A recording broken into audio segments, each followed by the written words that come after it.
owns the beach? If a security guard tells you a Caribbean beach is private, they're probably lying. This happened in Aruba. A developer put ropes and guards on a stretch of Palm Beach and blocked locals from entering. Tourists walked right through.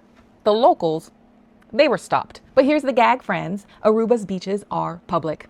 All of them. It's written into the law. Now, the resorts can own the chairs and the palapas, but not the sand or the shoreline. The beach itself is public access always. So when a private company says that they have private beaches on these lands, you know, when you're booking the fancy resorts, and I love those same fancy resorts, it's a violation and they're lying. Now, there's a few exceptions. There are a couple of offshore islands that belong to resorts like Renaissance Island, but the main beaches on Aruba, fully public. The Aruba community pushed back fast, and good for them. Protest calls to the government because Arubans shouldn't have to fight to enjoy their own paradise. And this is not an isolated story. It's a pattern. From Jamaica to Puerto Rico, Mexico to Florida, companies test the limits to see how much coastline they can quietly control, siphon, and steal from the local community because they think the tourists are going to be bothered by sharing the beach with the people who live there. Are you bothered? I actually enjoy seeing local people and families enjoying their own paradise. So why is this important for you to know? Well, this is a question I ask